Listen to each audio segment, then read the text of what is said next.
when I have a choice of words, I always go for the simpler word.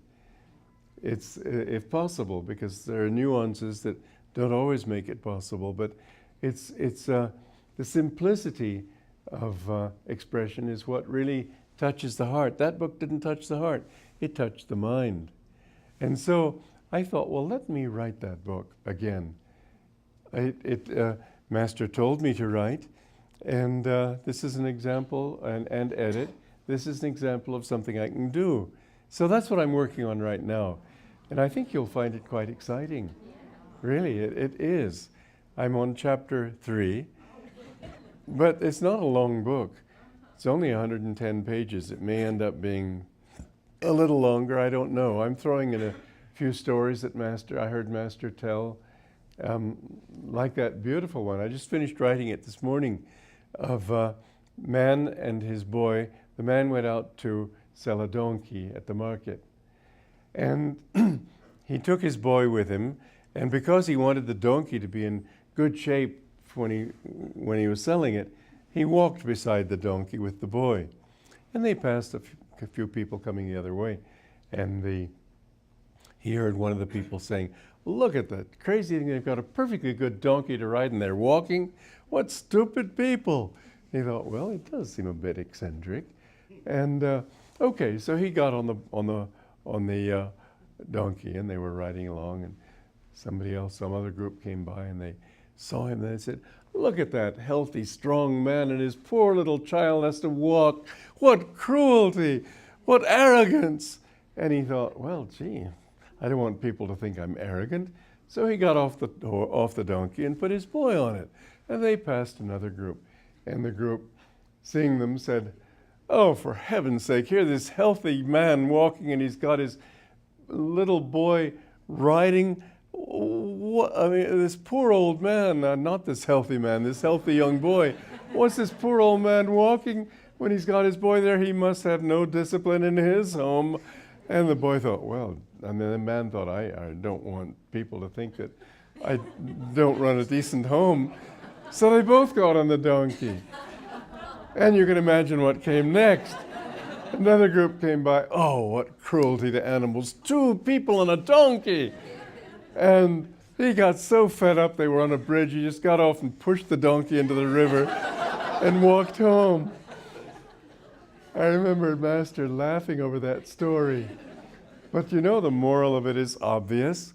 Don't wait for other people's opinions. Do what you've got to do. I had so many people telling me it wouldn't work. It didn't matter what they had in mind. Didn't matter whether it even worked or not. But this is what I knew I had to do, and I felt that I must do it. And I did have my little problems. I remember I thought, because mind you, I didn't know anything at all. I'd been living in a monastery all my life, so I didn't know anything about this so-called practical world.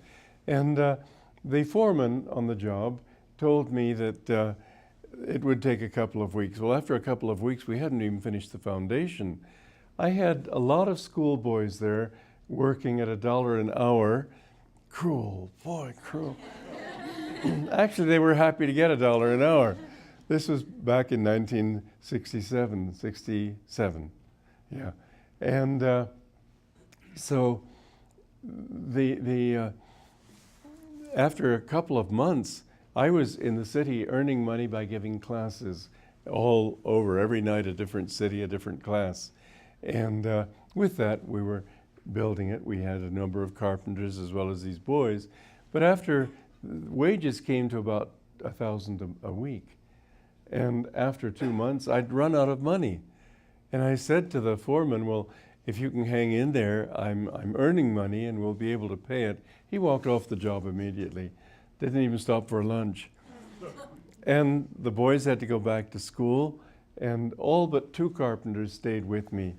And I was a little desperate. I went to my father and asked him what I could do, and if he would lend me some money. He had plenty of money, but he wouldn't give me a dime. I said, well, he said, how much do you need? I said, well, if you could lend me $8,000, I'll be able to pay it back. $8,000, that's a lot of money. Never heard from him again. And in fact, he never gave a dime to Ananda. So that's why when I built Crystal Hermitage with the heredity that I got from him, what's the word? Inheritance that I got from him.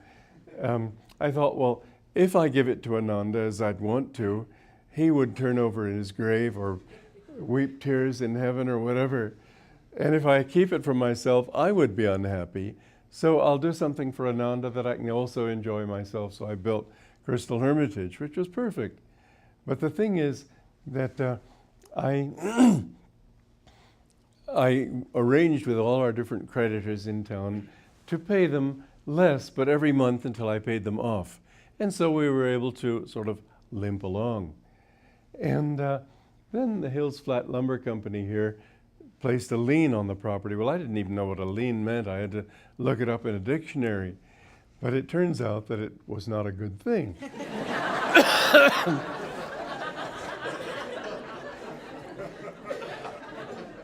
2 weeks later, I got a letter from their lawyer saying that if I didn't pay up within 2 weeks, they'd just take my property. Well, I called the man and he said, well, you know, Don, you got to be practical means greedy. And so then I went to the lawyer and he said, well, have you got it in writing? I said, no, we have a gentleman's agreement. I don't know any agreement. I want to see it in writing. All this greed, you just aren't prepared for it if you've been living in a monastery all your life. I didn't know what to do. I knew I'd pay it off, but I couldn't do it immediately. So at that time, Seva loaned me and finally gave me $2,000. That helped. But it wasn't the $8,000 I needed. It wasn't the ongoing expenses I needed. And with this lien here and the threat of foreclosure, I didn't know what to do. I was giving a slideshow of India in somebody's home in Palo Alto.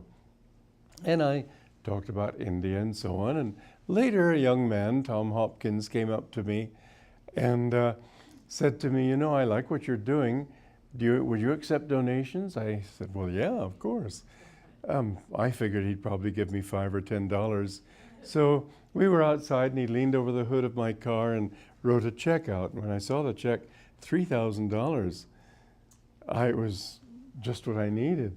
So I phoned the man at the lumber company and I said, I have the money now to pay you off, but I'm not going to pay you. I'll let you incur all the legal expenses you can, and at the last moment I'll come in and pay it all off. I was learning.